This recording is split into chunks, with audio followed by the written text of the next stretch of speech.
Compañeros, ¿cómo están? Buenos días. Es un gusto saludarlos por este medio nuevamente. Gracias por esta oportunidad, por este tiempo invertido a esta nueva sesión que tenemos de webinar, donde pues vaya, estaremos platicando ahora sí por parte de nuestro director de Desarrollo de Negocio Global, Martín Rosas, nos estará explicando un poquito más, un poco más de las herramientas que tenemos o que utilizaremos como parte de lo que tenemos como persuasión para los inversionistas, ¿no? Vamos a comprender un poquito más la psicología del inversor, ¿no? Entonces, esto es algo importante que creo que lo debemos de estar aprovechando al máximo, sí, en relación a que el comportamiento del inversionista y cómo también nosotros poder sobrellevar esta parte importante y conocer un poco más la psicología tanto del dinero y como del inversionista, ¿no? El sentir en muchas ocasiones, el palpar el cliente, cómo se comporta y cómo siente su relación con el dinero, ¿no? Mi estimado Martín, buenos días, muchas gracias, gracias por esto, y por esta gran práctica, esta gran plática que vamos a tener, sí, y pues vaya, ahora sí, Martín, adelante Martín, pues vaya, ahora sí, como bien lo hemos visto y hemos platicado, pues ahora sí, Amstel Financial Group se preocupa mucho por dar las herramientas correspondientes a cada uno de nuestros asesores, ¿no? Buenos días Luis, muchas gracias por la intro. Buenos días para todos los que están conectados y hay gente que se va a seguir conectando. Es como siempre un gusto saludarlos y bueno, la idea de hoy no es inventar nada nuevo, sino que es analizar, sobre todo poner sobre la mesa, incluso compartir experiencias que ustedes pueden haber tenido a lo largo de todo este tiempo. Hay asesores muy calificados y con mucha trayectoria conectados aquí el día de hoy. Entonces la idea es poner un poquito sobre la mesa los distintos aspectos que entran en juego a la hora de que un cliente toma una decisión, en este caso de inversión, pero esto se puede trasladar a muchos ámbitos y aspectos de la vida. ¿Sí? Aquí la idea va a ser ir intercambiando ideas y obviamente la participación de ustedes en todo momento a través de la sección de preguntas y respuestas es sumamente importante. Ahí Luis, tú cualquier cosa me ayudás si ves que surge alguna pregunta en el transcurso de la presentación porque yo no las estoy pudiendo ver. Si surge alguna pregunta relevante o vinculada al tema, me avisás y por supuesto lo vamos atacando. Pero bueno, vamos a ir empezando con la sesión del día de hoy. La idea es que sea algo relativamente breve, que no les tome o que no les robe demasiado tiempo, pero que bueno, nos podamos ir de aquí con algunos aspectos interesantes conceptualmente hablando. ¿Sí? Y bueno, y ya nos metemos de lleno en quizás una de las preguntas que más dinero le puede haber costado cualquiera de los asesores que está conectado aquí. Y dinero me refiero a negocios que quizás el famoso déjame pensarlo, lo voy a revisar con mi esposa, con mi esposo, lo voy a consultar y te aviso. Ese tipo de preguntas generalmente a muchos de los que estamos aquí nos ha costado que negocios de repente que uno pensaba que estaban avanzados o que tenía muchas expectativas sobre la mesa se hayan quedado congelados o inclusive se hayan, digamos, perdido con el tiempo, ¿sí? Y al final del día, esa frase lo que termina implicando es que cuando un cliente dice, déjame pensarlo, muchas veces no está analizando la inversión, ¿sí? Como tal, sino que está procesando una emoción. ¿Sí? Y al final del día hay más cosas por detrás de ese déjame pensarlo, ¿sí? Que terminan siendo mucho más importantes que lo que le estamos poniendo sobre la mesa al cliente, ¿sí? Rara vez el problema va a ser la rentabilidad, rara vez va a ser el producto. Detrás de esa frase suele haber sensaciones como, por ejemplo, miedo, incertidumbre o falta de confianza. ¿Sí? Entonces es bien importante que nosotros sepamos procesar, sepamos analizar, sepamos entender qué implica ese déjame pensarlo, ¿sí? Porque, de vuelta, rara vez es el producto, el problema, la rentabilidad que le estamos ofreciendo, ¿sí? Puede haber otras cosas sobre la mesa y eso termina siendo al final del día, la frase más fácil para salir del paso es, lo voy a pensar y vuelvo contigo, o lo estoy analizando, lo voy a charlar con mi esposa, con mi esposo, etcétera y demás. Y si nosotros como asesores con lo único que respondemos es objeción, por llamarlo de alguna manera, que no termina siendo una objeción, sino que termina siendo una especie de patear hacia adelante la decisión de forma indefinida, pero si nosotros como asesores lo único que buscamos hacer al responder eso es dar más datos, posiblemente no se resuelva el verdadero problema, ¿sí? Que hay por detrás de ese déjame pensarlo. ¿Sí? Entonces, sin dudas y definitivamente, esa frase seguramente sea una de las frases que más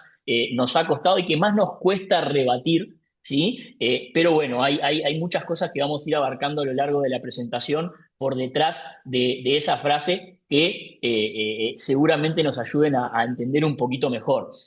Ahora, el título de esto lo pueden ver y más o menos tener una idea de por dónde va, pero la mayoría de las decisiones, ¿sí? A lo que vamos con esta lámina, ¿sí? La mayoría de y con esta frase, las decisiones se justifican racionalmente, ¿sí? Pero la realidad es que la mayoría de las decisiones no se toman de forma racional, ¿sí? Pero sí luego lo que buscamos es justificarlas de forma racional, ¿sí? Nosotros, las personas lo primero que hacen antes de tomar una decisión es ver cómo se sienten. Sienten, la decisión sale de ese sentimiento y luego la justificamos. No es que primero hacemos digamos, el análisis racional antes de tomar la decisión, sino que primero sentimos, tomamos la decisión de forma quizás impulsiva y luego justificamos esa decisión. ¿Sí? No es que, digamos, que tomamos la decisión de forma tan racional. Entonces, digamos, emocionalmente, la decisión ya suele estar tomada antes de que analicemos los números o antes de que la justifiquemos, porque el cerebro busca argumentos para validar la decisión que ya había tomado. ¿Sí? Es ese famoso mi estómago me dice, ¿sí? El gut feeling que dicen en Estados Unidos, ¿sí? Siento que la decisión es esta. Y después buscamos los argumentos para justificarla. Ejemplo, no invierto porque el mercado está caro. Es un ejemplo de respuestas que no pueden dar. Y en realidad por detrás de eso, generalmente lo que puede haber es miedo, temor a equivocarse, no querer perder, que son cosas que vamos a ir viendo un poquito más adelante en esta presentación. Pero bueno, acá como concepto, digamos que lo que quiero transmitir es que muchas veces la decisión que un cliente nos dice no es tanto habiendo analizado racionalmente la inversión, los datos que ustedes le presentaron, sino que fue una sensación, un sentimiento que luego el cliente trata de justificar con información, de alguna manera, ¿sí? Entonces, eso es bien importante tenerlo en cuenta porque vamos a pasar a una siguiente lámina en donde eso se explica en una imagen sumamente clara que seguramente hayan visto para distintos temas, para distintos ámbitos de la vida, pero que tiene mucho de realidad. Ese iceberg que ustedes pueden ver en la imagen, en donde la parte que está sobre la superficie es apenas el 10% de la superficie real del iceberg. ¿Sí? Y nosotros solamente estamos viendo la parte que está sobre el agua, pero por debajo hay una inmensidad de superficie que nosotros de repente no estamos viendo. ¿Cómo se traslada esto? ¿Sí? Se traslada a que muchas veces lo que el cliente nos dice, lo que el cliente nos transmite, lo que el cliente justifica, es apenas un pedacito de lo que realmente hay por detrás de esa toma de decisión. ¿Sí?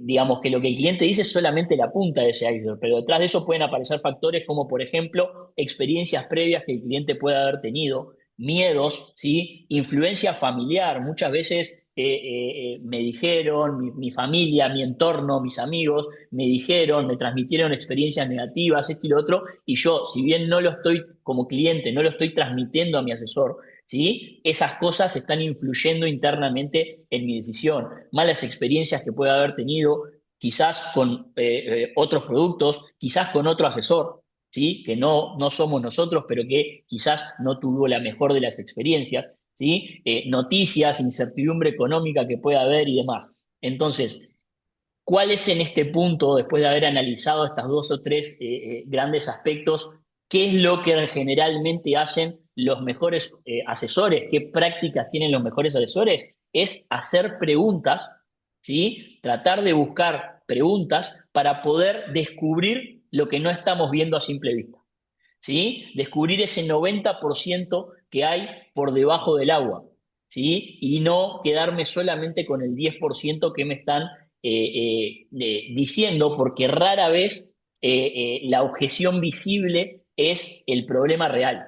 ¿Sí? Entonces acá es donde nosotros tenemos que escarbar de forma empática con el cliente, ¿sí? Y ya vamos a ver un poquito más adelante algunas preguntas que son fundamentales hacernos cuando estamos sentados cara a cara con un cliente, ¿sí? Porque al final del día nosotros tenemos que explorar más allá de lo que el cliente muy rápidamente puede sentir en su estómago, como decíamos recién, y que lo puede frenar a tomar una decisión que puede ser favorable para su futuro, ¿sí? Bien, continuando. Acá yo les hago una pregunta y ojalá que a través de la sección de preguntas y respuestas puedan participar y contar sus experiencias o las experiencias que puedan haber tenido con su cliente. Pero ¿qué prefiere ustedes o un cliente? ¿O qué estiman ustedes que prefiere un cliente? ¿La sensación de ganar $100.000, ¿sí? ¿O la sensación de evitar perder $100.000? ¿Sí? ¿Qué es lo que ustedes consideran que un cliente, si tuviera solamente esas dos opciones para elegir, qué ustedes creen que el cliente priorizaría? ¿Sí? ¿Qué pesa más?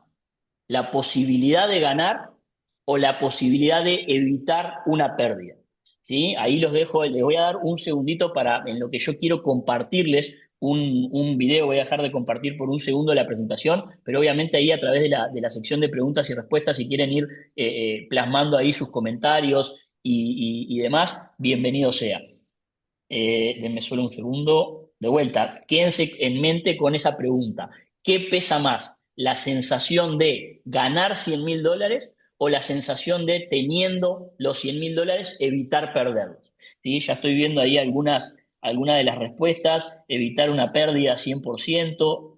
Bien, acá lo mismo. Bien, denme solo un segundo que les voy a compartir porque ahora habrán visto, por supuesto, los que les gusta un poco más el fútbol y los que no, de cualquier manera, estuvimos en época de mundial, ¿sí? Y bueno, seguramente muchos de ustedes conocen a esta persona que ven en pantalla mientras voy a ir viendo algunas más de las respuestas. La posibilidad de evitar una pérdida, lo que se conoce como el miedo a la pérdida, ¿sí? Correcto. La pérdida duele más. Hay otra respuesta por acá, perfecto. Digo, a ver, son válidas cualquiera de los dos. Que yo diga perfecto no significa que está bien o que haya una respuesta correcta. En realidad, algunos clientes pueden priorizar el ganar a pesar de la posible sensación de pérdida, pero acá es cuál es el sentir común o el sentir más general. ¿Sí? Les voy a poner este video, no sé si lo reconocen, aquellos quizás más futboleros reconocerán, pero este es Marcelo Bielsa, el director técnico o quien fue director técnico durante el Mundial de Uruguay, que es la selección, mi selección, digamos, yo estoy aquí en Uruguay, soy uruguayo, ¿sí? Es una persona muy polémica, Marcelo Bielsa, para aquellos que conocen un poquito, de hecho le dicen el loco Bielsa, ¿sí? Hubo mucha polémica ahora después del Mundial, con el desempeño de Uruguay, con temas que tuvo con algunos jugadores, y hay dos corrientes muy fuertes alrededor de Marcelo Bielsa. Unos dicen que es un genio y otros dicen que está loco. ¿Sí? Esa es la realidad, no hay mucho término medio en ese sentido, está muy polarizada su visión. Pero les voy a dejar vinculado a este tema, aversión a las pérdidas, algo que él, si bien él lo refiere al deporte, aplica de cualquier manera a muchísimos ámbitos de la vida y en el mundo de las inversiones también es importante. Basada esa conducta en el miedo, en el miedo. El miedo, porque uno no disfruta por ganar, teme por perder mucho más de lo que disfruta por ganar. Pregúnteselo a cualquier entrenador.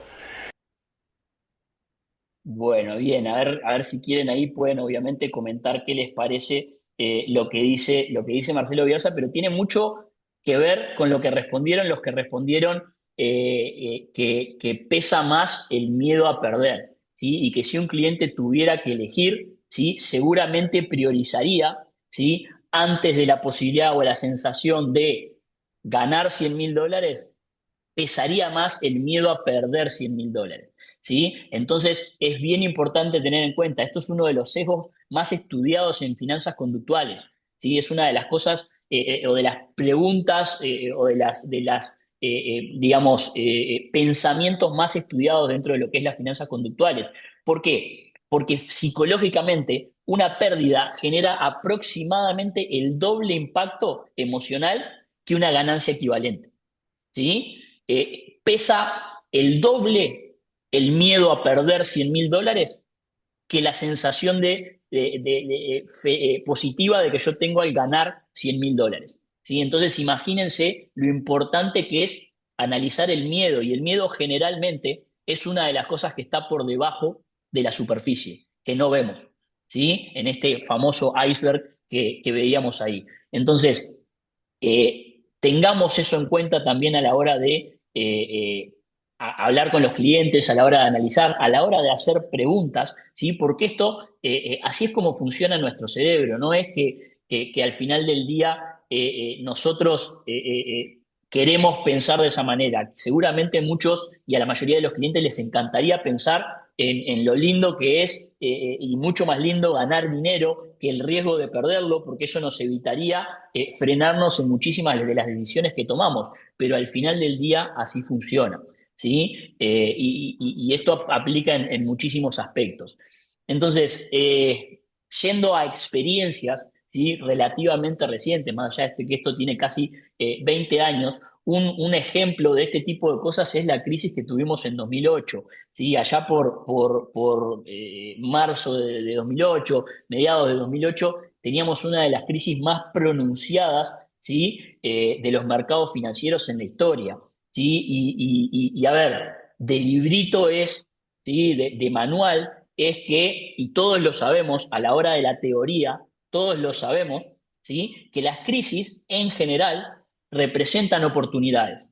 Sí, esto lo sabes tú, Luis, esto lo hemos escuchado, lo han escuchado todas las personas que están conectadas del otro lado, ¿sí? Ahora, ¿qué pasó en su momento? ¿Qué pasa realmente en las crisis? ¿Cómo actúa la cabeza del inversionista a la hora de una crisis? ¿Sí? En el momento más bajo de los mercados financieros, ¿sí? Una vez que el mercado tocó fondo en 2008, entre 2008 y 2009, una vez que el mercado tocó fondo, los siguientes 12 meses, ¿sí? El mercado se recuperó más de un 70%, ¿sí? Recuperó más de un 70% de lo que había perdido y de su valor, y creció más de un 70%, ¿sí? En cuestión de unos poquitos años, ¿sí? El mercado creció más de 400%, o sea, cuadruplicó sus valores del piso de la crisis, ¿sí? Y hasta la fecha, a hoy, casi 20 años, ¿sí? El mercado ha crecido más del 1000%. ¿Sí? Ahora, ¿qué hicieron los inversionistas en ese momento? ¿Realmente los inversionistas dijeron, hay una crisis, estoy en el piso, voy a poner más dinero? Generalmente la mayoría no. La mayoría reaccionó todo lo contrario, reaccionó con miedo, ¿sí? El miedo termina nublando ciertas decisiones racionales que deberíamos de analizar. Y no digo, a ver, nadie pretende tampoco que un inversionista vea que el mercado cae 40-50% y se quede inmóvil y no tenga reacción, porque no sería humano, sería demasiado frío pretender esa reacción de un inversionista que obviamente está con parte de su patrimonio invertido en determinados activos, ¿sí? Pero sí, generalmente lo que pasó en ese momento es que había mucha gente con falta de guía, ¿sí? Falta una guía clara que le dijera, mirá, sí, estamos pasando por un momento de turbulencia, como pasa cuando vamos en un vuelo, sí, pero quédate tranquilo que esto es un momento y se va a revertir y vamos a volver a la calma de siempre, ¿sí? Entonces, en teoría todos dicen, todos decimos, sí, vamos a comprar cuando los mercados caen, voy a poner más dinero porque es como comprar en oferta cuando los mercados están en oferta, ¿sí? Pero después en la práctica casi nadie lo hace. ¿Sí? Todos sabemos que las crisis son oportunidades, que comprar barato es mejor que comprar caro en mercados financieros, porque obviamente mi capital se va a potenciar, ¿sí? Pero al final del día, en la práctica, no termina pasando eso, a pesar de que la teoría indica que debería de ser así. En general, el objetivo en esos momentos de crisis pasa a ser reducir la ansiedad de hoy irme a dormir y mañana despertarme y que el mercado esté por debajo de lo que estaba ayer y yo haber perdido un poquito más, ¿sí? Entonces, al final del día acá, digamos que el mayor enemigo del inversionista no es la crisis como tal, sino que pasa a ser la reacción emocional ante la crisis. ¿Cómo reacciono yo? ¿Qué pasos tomo? ¿Sí? Y al final del día, el asesor en ese momento tiene que agregar valor ayudando al cliente a no cometer errores emocionales. ¿Sí? Acá, digo, al final del día las decisiones que tome el cliente, acertadas o no, son las decisiones del cliente y las vamos a respetar y vamos a en todo momento ayudarlo a concretar lo que él desea. Pero al final del día, la gran labor de un asesor en ese tipo de momentos es ayudarlo a no cometer errores emocionales.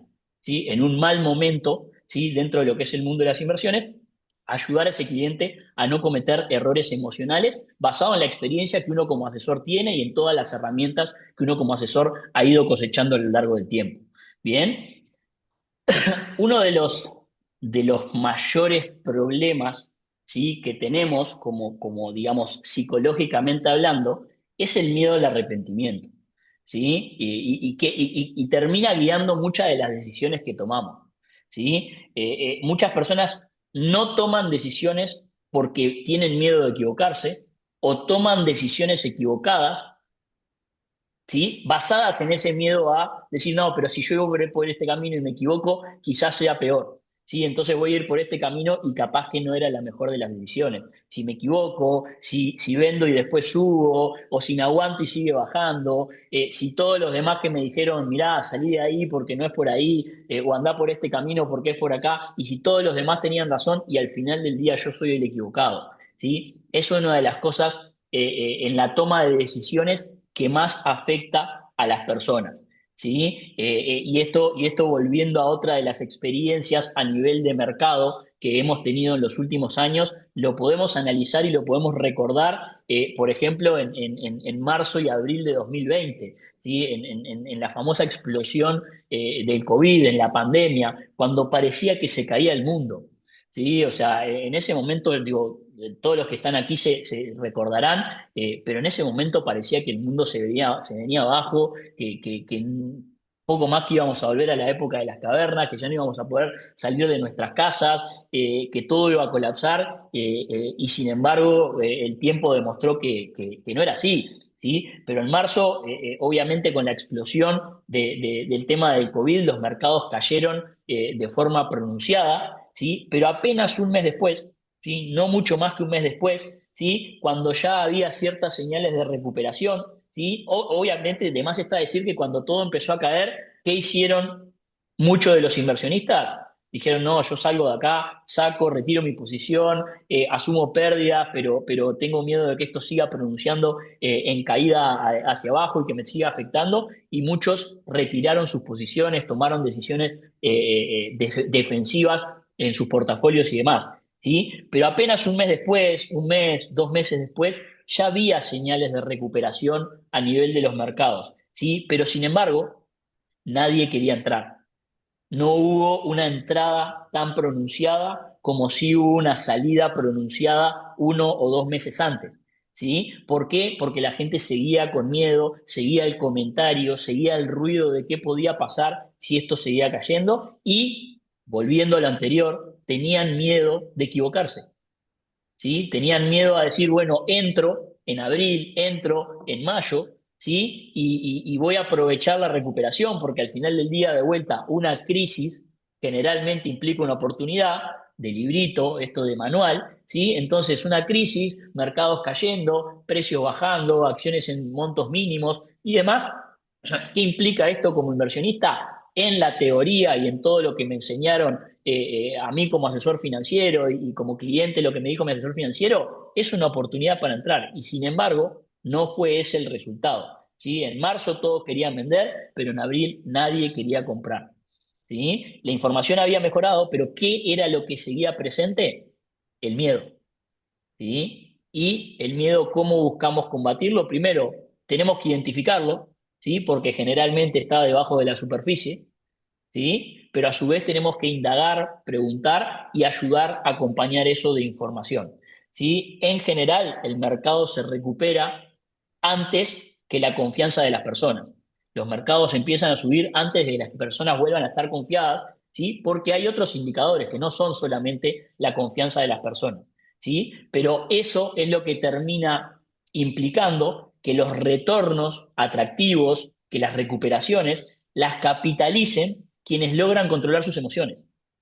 ¿Sí? Ya sea porque ellos mismos, en base a su experiencia, tienen un mejor control de las emociones, o porque tienen al lado a alguien que los guía de forma adecuada para sacar las emociones y poner el racional sobre la mesa antes de tomar una decisión. ¿Sí? Seguramente aquellos que tienen años en el sector, en el mundo de la asesoría financiera, en 2020, en 2008, los que tienen más experiencia todavía, vivieron este tipo de situaciones. ¿Sí? Yo en lo personal recuerdo que en 2008, mediados de 2008, yo estaba trabajando en Isla de Man, en Scandia, para los que conocen, es una compañía de inversiones internacional en Isla de Man y demás, y yo justo me encargaba de lo que eran, digamos, las operaciones de trading, ¿sí? Dentro de un portafolio ya existentes. Y ese semestre de mediados de 2008, de segundo mediado, segunda mitad de 2008, me pasé absolutamente todos los días, todo el día, ¿sí? Realizando operaciones de trading de vender todas las posiciones de los inversionistas de lo que tuviera el portafolio y meterlas en bonos del Tesoro americano. Ese fue mi labor, 8 horas por día, 5 o 6 días a la semana, durante 6 a 8 meses. Vender todas las posiciones que los inversionistas tenían en el portafolio que sea y comprar bonos del Tesoro americano, por el gran miedo que había. Lamentablemente, a pesar de eso, muchas personas tomaron esa decisión tarde y consolidaron en ese momento una pérdida muy fuerte. ¿Sí? Pero bueno, al final del día es parte de lo que implica la psicología del inversor, y esto es clarísimo. O sea, este efecto, el efecto manada, ¿sí? Si todos lo hacen, tiene que ser lo correcto. ¿Sí? Entonces, si todos lo hacen, yo lo voy a hacer, porque si no, ¿qué va a pasar? Me voy a arrepentir por no haber tomado esa decisión. ¿Sí? El ruido, todo el mundo está yendo hacia un lugar, entonces yo tengo que ir hacia ese mismo lugar. Es un mecanismo de supervivencia súper antiguo. O sea, esto no es de hoy, sino que viene de muchísimo tiempo antes. Nos sentimos más seguros haciendo lo mismo que hacen los demás. ¿Sí? ¿Por qué? No tanto por el deben estar haciendo lo correcto, entonces yo estoy haciendo lo correcto. ¿Sí? Es más bien por el, bueno, si era la decisión incorrecta, no me equivoqué yo solo, nos equivocamos todos. ¿Sí? Hace que muchas personas tomen decisiones que a veces son incorrectísimas, pero basadas en el comportamiento de las personas que tienen alrededor. Entonces, si todos lo hacen, estoy en el camino correcto, lo voy a hacer, y por lo menos si duele, después duele menos porque le duele también a los demás. Diluimos el dolor.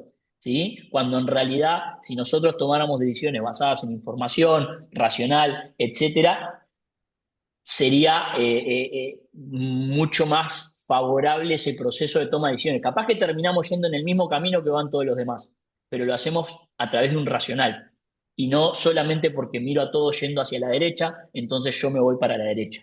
En inversiones eso suele llevar, ¿sí?, a comprar caro, vender barato, ¿sí?, porque lo popular no siempre termina siendo lo correcto. ¿Sí?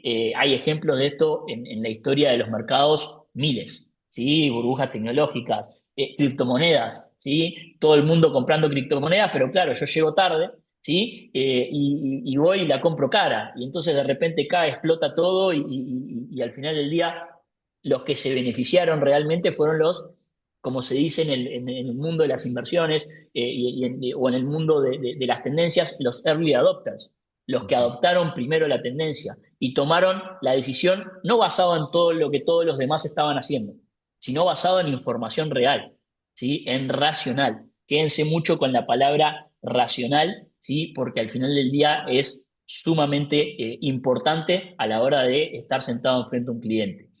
A ver a ver quiénes saben qué significa esa palabra que está ahí arriba a la izquierda.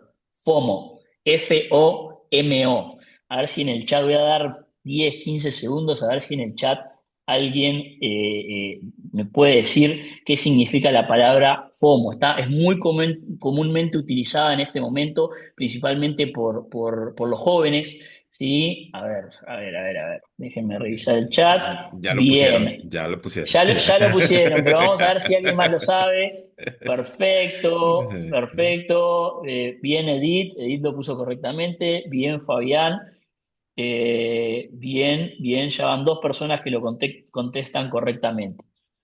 Bueno, voy a dar 5 segunditos más a ver si aparece alguna pregunta, alguna respuesta más, pero las personas que lo respondieron correctamente. Muy bien, esas personas. Bien, lo tradujo al español, Fabián, perfecto, es correcto. Bien, FOMO, ¿sí? Significa en inglés Fear of Missing Out. ¿Sí? Fear of missing out, que en español, la traducción al español, significa miedo a perderme algo. ¿Sí? Hoy lo usan aquellos que tienen hijos adolescentes, o jovencitos y demás, de repente lo pueden haber escuchado, que dicen, no, hay tal evento, tengo FOMO, ¿sí? Y significa FOMO, si tengo miedo de perderme o de quedarme fuera de ese evento o de quedarme fuera de esa oportunidad, me dio FOMO, ¿sí? Y a veces uno no entiende nada, dice, ¿qué dicen estos niños, estos jóvenes? Me dio FOMO. ¿Qué es FOMO? Bueno, al final del día es eso, Fear of Missing Out, ¿sí? Es miedo a perderme o quedarme afuera, ¿sí? Entonces, ¿cómo se traduce esto al mundo de las inversiones? Al final del día es el cliente escucha que otras personas ganaron dinero y siente que está llegando tarde, ¿sí? Empieza a invertir no por racional, no por una decisión táctica y estratégica, sino por emoción. Y al final del día, muchas malas decisiones terminan saliendo de este FOMO, de este miedo por quedar afuera. ¿Sí? Entonces hay una frase dentro de lo que es el mundo de las inversiones y de los asesores financieros, y es que generalmente cuando una inversión o una oportunidad llega a la conversación del asado, llega a la conversación del café, llega a la conversación de la reunión que tenemos a la semana con los amigos, generalmente ya dejó de ser una oportunidad, ¿sí? Porque cuando ya la maneja mucha gente, ¿sí? Generalmente ya dejó de ser una oportunidad. Entonces, de vuelta volvemos a lo mismo, que es importante el manejo de la información, ¿sí? Y tener, para un inversionista, que es importante tener un guía, ¿sí? Un guía que aleje el ruido, que limpie y que dé claridad, que transmita claridad en todo este asunto.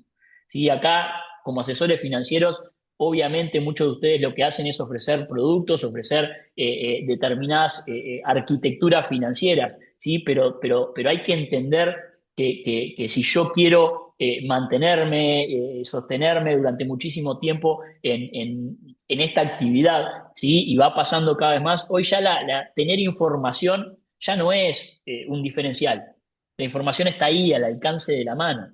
Yo hoy tengo que aplicar otro tipo de cosas a mi actividad, más que solamente ser un proveedor de información. Porque si solamente soy un proveedor de información, digamos que con lo que es la inteligencia artificial, con lo que es el acceso a la información, al final del día me estoy quedando cada vez más atrás. Ahora, si yo, además de ser un proveedor de información, soy un proveedor de guía, soy alguien que limpia y que despeja el ruido que hay alrededor de las inversiones, que hay alrededor de la toma de decisiones, entonces yo me vuelvo en un activo mucho más valioso para mi cliente. ¿Sí?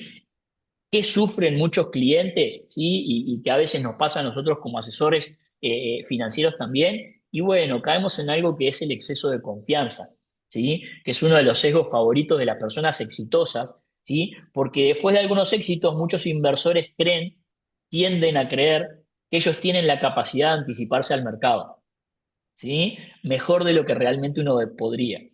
Y eso es peligrosísimo, ¿sí? Para cualquier persona, para cualquier inversionista y obviamente para asesores financieros. El creer que yo me puedo adelantar, que yo estoy antes que las tendencias, que yo voy a llegar antes, alguna vez puede pasar, nadie dice que no, por supuesto, pero es peligrosísimo caer en ese exceso de confianza. Una cosa es tener confianza y otra cosa es tener un exceso de confianza.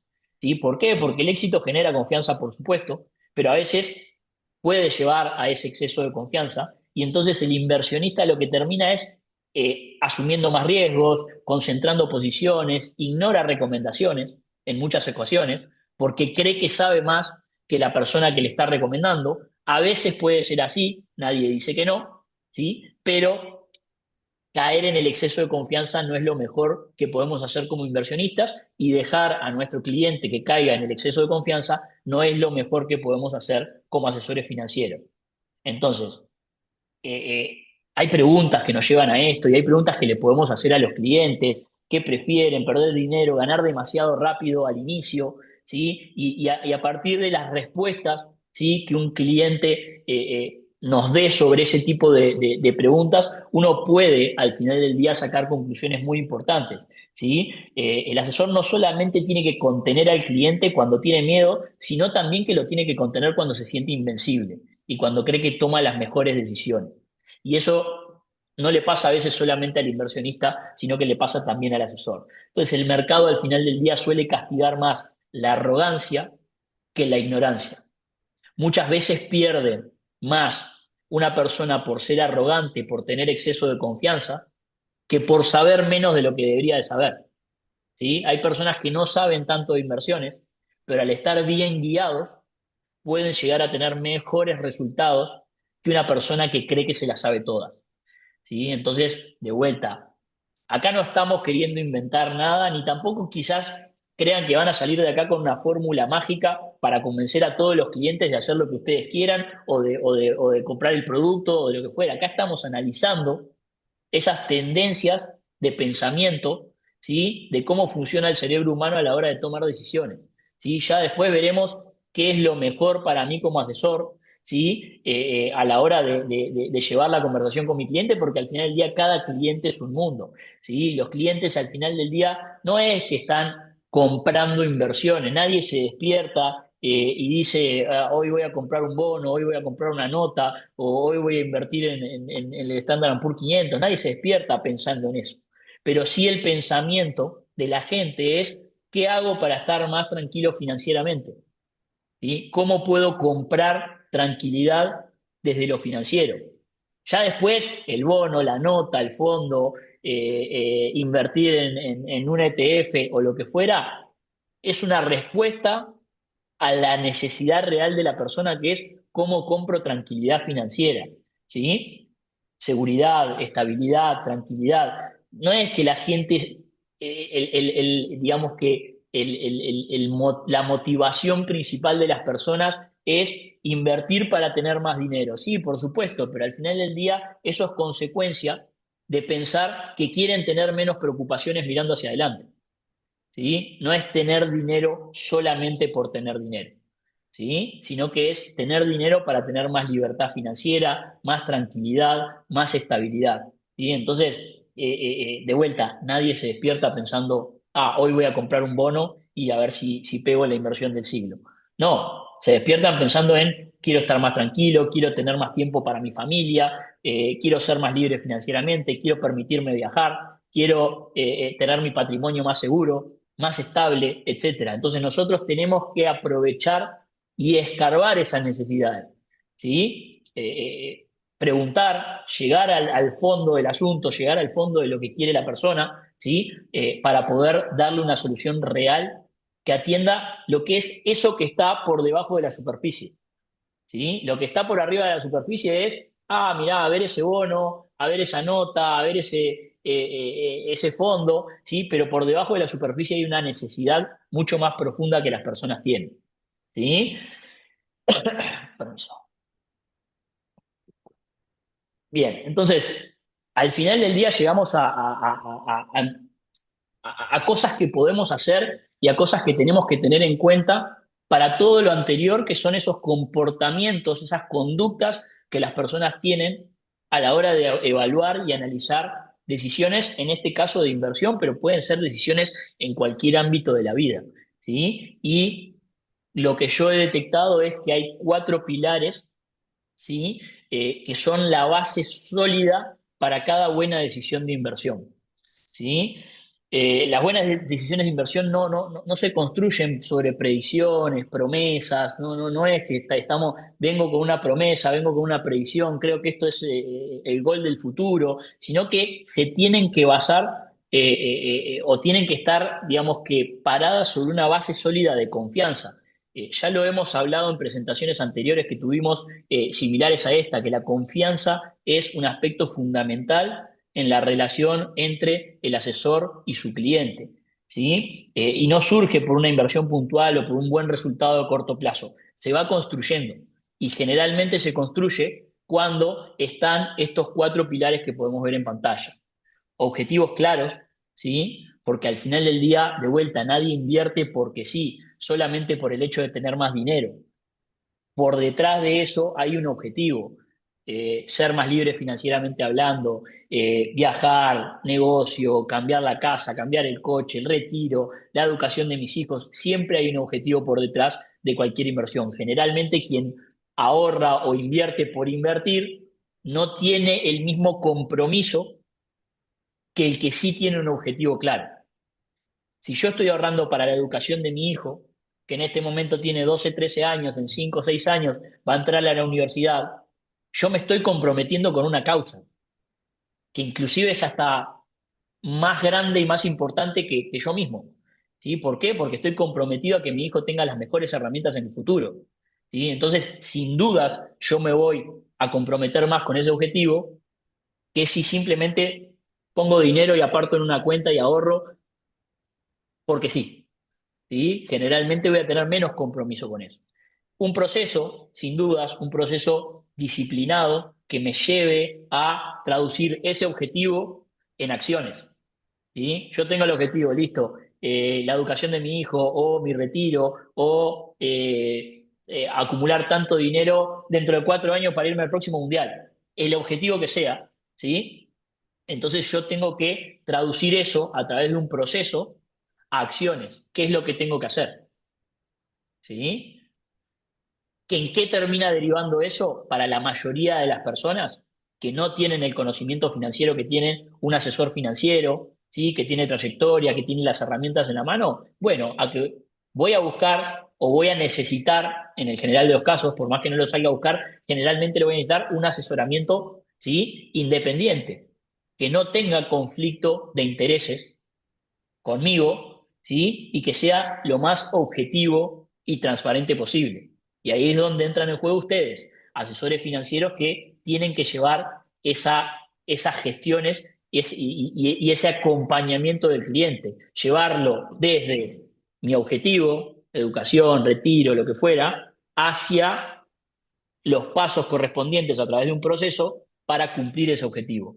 Y por supuesto, esto es también de manual, ¿sí? Una diversificación inteligente, ¿sí? Una diversificación en todo sentido, ¿sí? Recuerden que no solamente diversificar es, estoy en Uruguay, como es mi caso, y tengo 4 cuentas bancarias en distintos bancos. ¿Sí? Sí, estoy diversificado a nivel bancario, ¿sí? Dentro de mi país y demás, pero yo vivo en Uruguay, trabajo en Uruguay, tengo mi coche en Uruguay, tengo mi casa en Uruguay, tengo mis ahorros en Uruguay y los tengo distribuidos en 4 cuentas bancarias. ¿Estoy diversificado? Y bueno, hasta cierto punto, ¿sí? Pero en realidad estoy 100% expuesto al riesgo país de Uruguay. Si mañana Uruguay colapsa, si mañana se viene como pasó hace muchos años en Argentina y en parte de Uruguay, temas de corralitos bancarios o lo que fuera, y bueno, yo terminé expuesto, por más que tenía cuentas en 4 bancos distintos, mi capital terminó todo estando expuesto a una situación ajena a mi control. Entonces, no solamente es diversificar dentro de lo corto, por llamarlo de alguna manera, que tengo alcance, sino también buscar alternativas más amplias de diversificación. ¿Sí? A veces diversificar realmente implica diversificar internacionalmente. Yo vivo en un país, tengo la mayor parte de mi exposición patrimonial en un determinado país, pero quiero empezar a tener una diversificación internacional, empezar a tener una patita afuera. ¿Sí? ¿Por qué? No descubro nada cuando digo, y esto lo hemos hablado hasta el cansancio, y los que tienen 20 años de experiencia lo vienen escuchando hace 20 años, los que tienen 10 lo vienen escuchando hace 10 años, que nuestros países en América Latina, ¿sí? Son muy volátiles en distintos aspectos, político, económico y hasta incluso jurídico. ¿Sí? Entonces, si yo estoy expuesto a ese nivel de incertidumbre, de volatilidad, en aspectos tan importantes y que tanto impactan a mi patrimonio, como lo es lo político, lo económico o lo jurídico, y bueno, en algún momento, cuando alcanzo un determinado patrimonio o cuando tomo la decisión, quiero empezar a poner una patita afuera en jurisdicciones que sean mucho más estables en esos aspectos. ¿Sí? Bueno, algunas preguntas ya como para ir redondeando y nos quedamos ahí con las últimas preguntas que hagan o lo que quieran debatir en continuación a esto, pero ya para ir redondeando, digamos que esta presentación.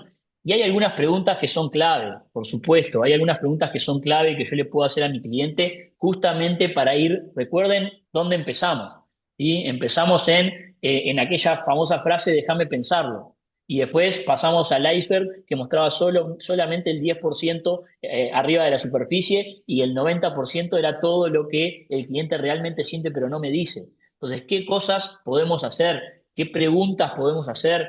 ¿Cómo podemos ahondar en todo esto para poder tener una mejor asesoría y un mejor resultado y acompañamiento para mi cliente? Sí, es hacer preguntas como, por ejemplo, ¿cuál es mi verdadera meta? ¿Sí? Esos objetivos que nos vamos a poner. ¿Sí? ¿Qué riesgos estoy dispuesto a asumir? ¿Estoy dispuesto a asumir un determinado nivel de riesgo? No hay inversiones libres de riesgo, ¿sí? Tenemos que partir de esa base. Ahora, dentro de que no hay inversiones libres de riesgo, hay inversiones con menos riesgo y hay inversiones con más riesgo. Y en el medio hay una infinidad de cosas. Entonces, ¿qué riesgos estoy dispuesto a asumir? ¿A cambio de qué? ¿Qué le pido a esa solución para estar más cómodo con asumir un determinado nivel de riesgo? ¿Sí? ¿Qué le voy a pedir? ¿Una determinada rentabilidad o un determinado respaldo? ¿Sí? Pero tengo que saber hasta dónde estoy dispuesto a asumir riesgos. ¿Cómo reaccioné en el pasado ante situaciones así? Las famosas experiencias. Muchas veces ese miedo que un cliente tiene nace de experiencias previas que Llegando a tuvo. Cancún, llegué anoche, bien contento, bien. A ver, dame un segundo. Ahí se escuchaba Perdón, no. No, no, no, no te preocupes, no te preocupes. Muchas veces esas experiencias son las que condicionan a futuro cómo voy a poder tomar decisiones mirando hacia adelante. ¿Sí? ¿Qué necesito para estar tranquilo incluso en los peores escenarios? Yo sé que puede haber peores escenarios. Ahora, ¿qué voy a necesitar en ese momento o qué voy a necesitar hoy para cuando, si eventualmente se da el peor de los escenarios, estar tranquilo, ¿sí?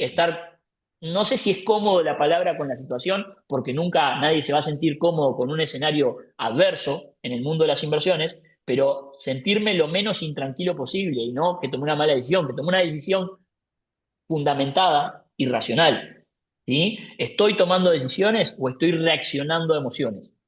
¿Sí? De vuelta, volvemos a lo mismo, ¿sí? Generalmente, porque estamos diseñados así, tomamos este tipo de decisiones en función de emociones y no tanto en función de información, en función de racional y demás, ¿sí? Estoy en realidad exteriorizando cuando yo termino de tomar una decisión o de justificar, como decíamos hoy, una decisión, estoy en realidad simplemente exteriorizando lo que sentí por dentro mío. ¿Sí? Ese gut feeling que hablan tanto en los americanos. ¿Sí? Entonces, ya para ir de vuelta, para ir redondeando, ya queda esta lámina y una más, el asesor del futuro, ¿sí? O ni siquiera del futuro, el asesor de hoy, ¿sí? Porque hoy ya estamos en un momento en donde la información es infinita. Uno entra a ChatGPT con el nivel de uso básico que le damos en general la mayoría de las personas a ChatGPT, pero simplemente con eso voy y busco tal producto, tal esto, tal lo otro, y me llueve de información, ¿sí?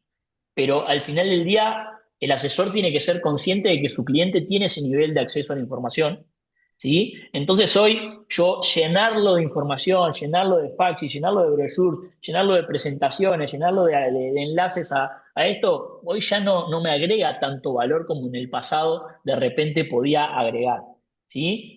La información, los productos están al alcance de todo el mundo. El verdadero valor del asesor ya no está en vender información, perdón, en vender solamente inversiones, ¿sí? Sino en generar confianza y ayudar a tomar las mejores decisiones.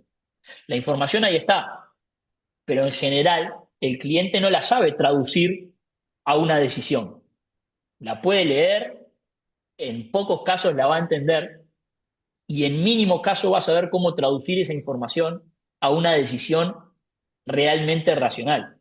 ¿Sí? Entonces los clientes no necesitan más información, sino que necesitan a alguien que los ayude a interpretar esa información y actuar correctamente.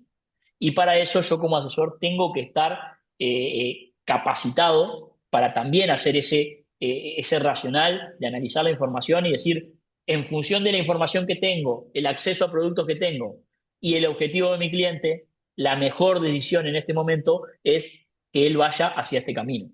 ¿Sí? Entonces el mejor asesor no es quien encuentra la mejor inversión, sino quien ayuda a sus clientes a construir al final del día lo que todos están buscando, una mejor vida, más tranquilidad, más estabilidad, ¿sí? En todo sentido.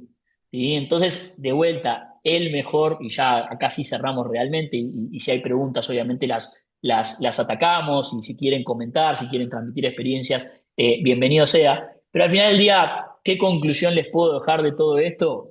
Nadie invierte en los mercados financieros, sí, obviamente hay personas que se dedican y viven de esto, pero no es el general de la mayoría de nuestros clientes. Nadie invierte para hacerse rico de la noche a la mañana, ¿sí? No invierten en un fondo, no invierten en una nota, en un bono, o en lo que fuera, o en un ETF para hacerse ricos de la noche a la mañana.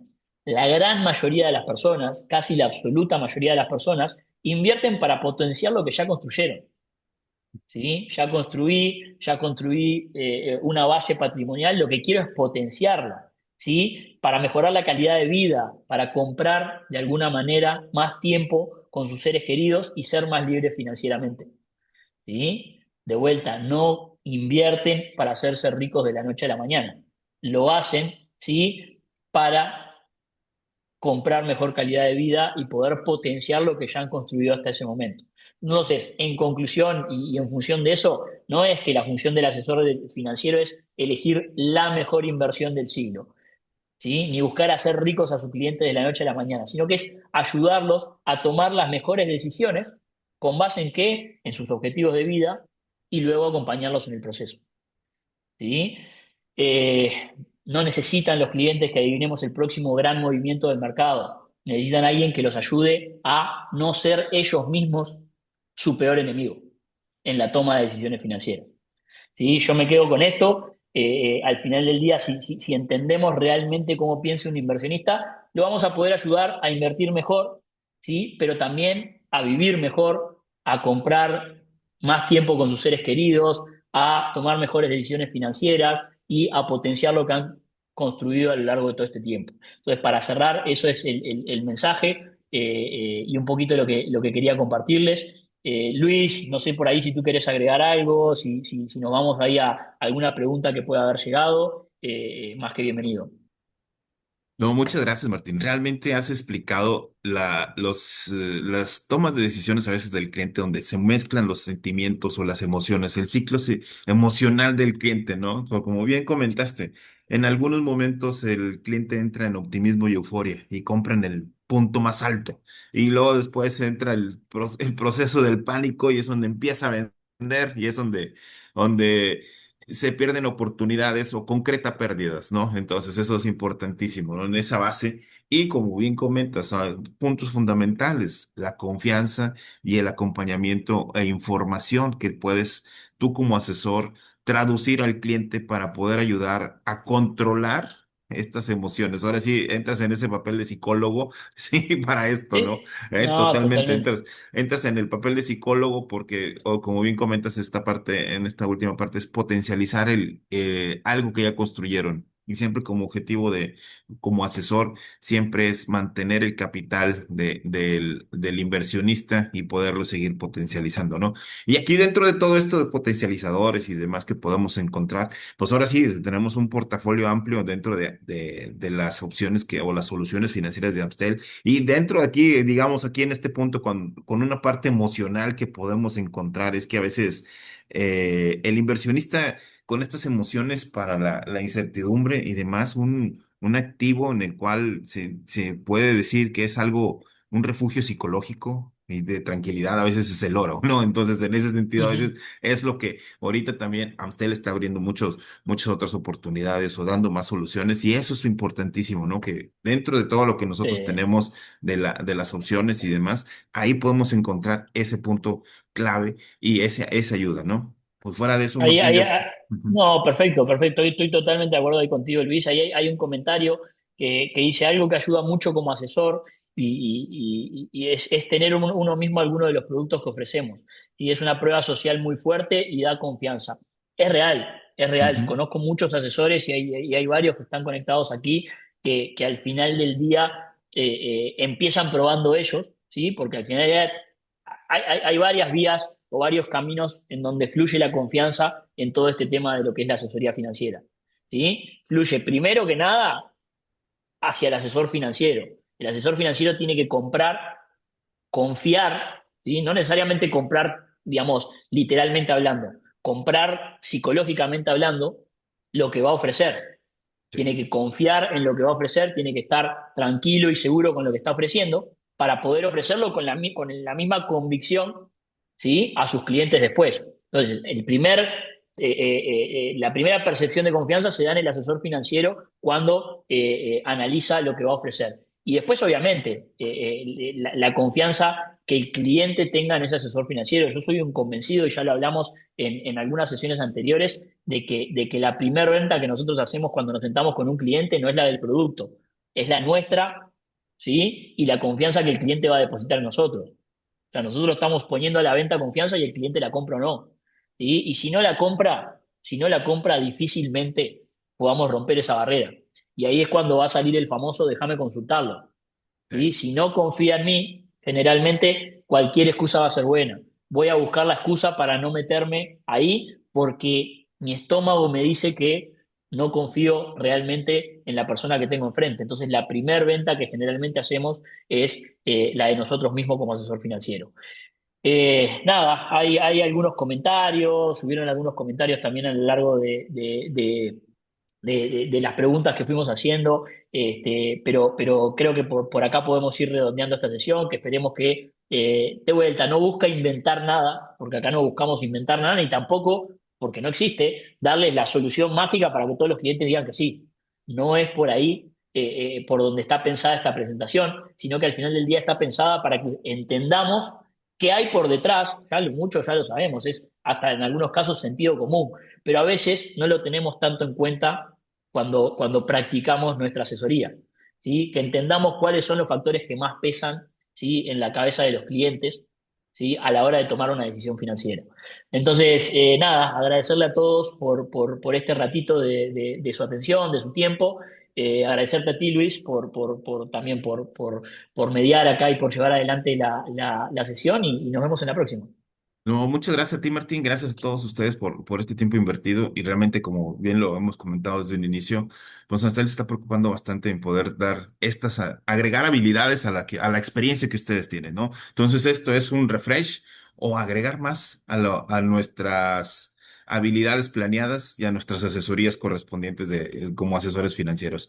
Y muy agradecido contigo, Martín, por el tiempo, por la disposición y también para cada uno de ustedes. Gracias por el tiempo invertido y pues nos vemos en los próximos webinars, ¿no? Aquí estaremos y Bueno, estén muy atentos y vean porque por favor dense una vuelta en el portal porque hay muchas novedades y seguirá habiendo novedades en el portal de Amstel. Por favor, no pierdan esa oportunidad de visitarlo y de estar viendo qué otras opciones porque por ahí vamos a estar dando de qué hablar con ustedes cada semana. Muchísimas gracias a todos. bien. Muchísimas gracias, Luis. Muchísimas gracias a todos. Nos vemos en la próxima. Que tengan una excelente jornada. Los inversionistas en Colombia.